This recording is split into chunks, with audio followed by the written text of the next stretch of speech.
Bonjour, alors je vous remercie beaucoup pour cette invitation. Donc moi je suis Wajdi Limam, je suis actuellement directeur des CMA Île-de-France et de formation initiale, je suis éducateur spécialisé et j'ai exercé un certain nombre d'années dans le cadre de la politique de la ville. Là aujourd'hui, je vais pas vous faire l'injure de vous présenter les CMA, je ne vais pas oser faire ça. Par contre, aujourd'hui, on a depuis les années 90 un centre de formation qui est basé à Aubervilliers. C'est un centre de formation qui, voilà, à peu près depuis les années 90, accueille à peu près 80% de personnes venant de Seine-Saint-Denis. Les CMA, le centre de formation des CMA, c'est quoi? C'est 700 élèves, 700 étudiants et étudiantes qui sont formés aussi bien au métier de l'animation à travers le BAFA, le BPGEPS, le DEGEPS, qu'au métier du travail social, c'est-à-dire moniteur éducateur, éducateur spécialisé et chef de service dans le champ du médico-social. Donc le public qu'on reçoit est un public essentiellement de quartier populaire. Alors jusqu'ici, j'ai envie de vous dire, c'est pas très grave. Par contre, notre réputation, et malheureusement lorsqu'on parle de la question de la laïcité, et je ne vous cache pas que c'est un sujet, non pas que je sois en situation inconfortable avec la loi de 1905, bien au contraire, mais par contre, effectivement, c'est un sujet un sujet très inconfortable. Un sujet très inconfortable dès lors qu'on est sur des fonctions de direction et dès lors qu'on est censé mettre en place ce dispositif dans le centre qui est le nôtre. Pourquoi? Parce qu'effectivement, parmi nos apprenants, que ça soit via Parcoursup ou en dehors de Parcoursup, on a un certain nombre de personnes qui ont des signes religieux apparents. Alors les signes religieux apparents, je vais rester focalisé sur le voile, je ne parlerai pas d'autres signes religieux, mais effectivement, on a un certain nombre d'étudiantes qui portent le voile. C'est tout à fait possible. D'accord, on est un établissement de formation supérieure, donc normalement la question du voile n'est pas censée poser problème dans notre établissement.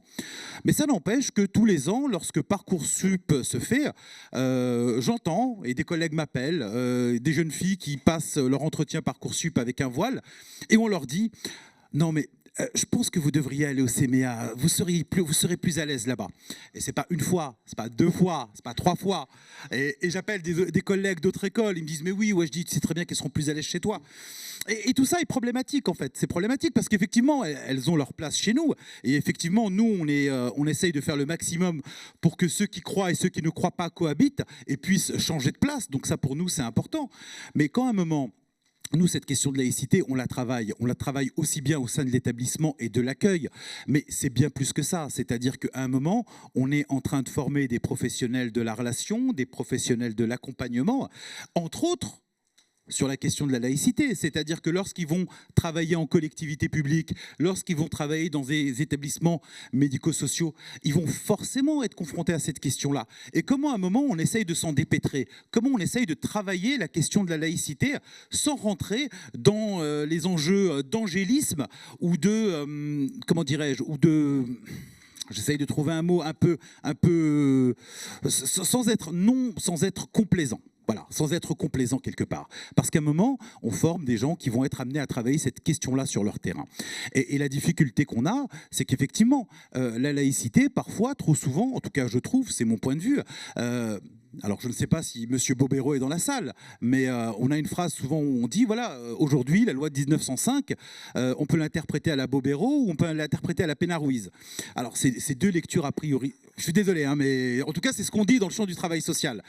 Et qu'à un moment, lorsqu'on forme des apprenants, on les forme sur quelle base? C'est-à-dire qu'aujourd'hui, cette histoire de laïcité, quelque part, c'est devenu le grand objet, en tout cas, je vais parler du champ du travail social, c'est cet objet consensuel, en tout cas où on fait mine que c'est consensuel, et on fait mine tous d'être d'accord. Oui, bien sûr, on est tous pour la laïcité, oui, bien sûr. Et donc, quelque part, dès lors qu'on fait mine, dès lors qu'on fait tous mine semblant d'être d'accord, eh ben, ça empêche les discussions de fond.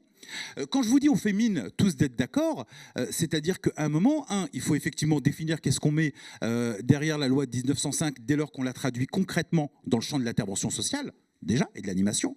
Mais à un moment, la difficulté dans laquelle on est, nous on utilise souvent une phrase, il y a le texte, il y a le contexte et il y a le prétexte. Selon les années, chaque année on se dit, ah, ça va être quoi la laïcité QV 2025, QV 2026 ? Chaque année, on se pose la question. Évidemment, on applique la loi de 1905. Évidemment, on signe la charte des valeurs de la République et de la laïcité. On est financé par la région Île-de-France. Tout ça est très clair. Tous nos apprenants ont la moitié de leur formation qui est une formation qu'on appelle pratique, c'est-à-dire qu'ils doivent faire un stage pratique. Donc soit ils le font dans les structures médico-sociales, soit dans les collectivités. Et selon les années, par exemple, je vais prendre l'exemple des filles qui portent le voile, selon les années, elles vont trouver un stage pour la formation pratique ou pas. C'est pas une blague quand je vous dis selon les années. C'est-à-dire que l'année dernière, a priori, non, il y a 2 ans, a priori les structures avaient des gros besoins en termes de stagiaires et du coup le voile ne posait pas de problème. Cette année, c'est compliqué. C'est-à-dire que les mêmes interlocuteurs avec qui je travaillais l'année dernière me disent « Ouais, non, écoute, je dis cette année, il y a une circulaire, enfin pas une circulaire, excusez-moi, on a une note interne, on ne va pas prendre de filles avec le voile. » Bon, selon l'année, selon la cuvée. Alors, mais ça, concrètement, ça pose un vrai problème. C'est-à-dire que comment on peut, moi et les pédagogues, comment on peut défendre une certaine lecture légale de la laïcité et en même temps leur dire « Ah ouais, mais là, cette année, bon, ça ne va pas être comme l'année dernière. » C'est pas à un moment, on est sur. Je vais même pas parler d'injonction paradoxale. On n'est pas là. C'est pas le bon terme.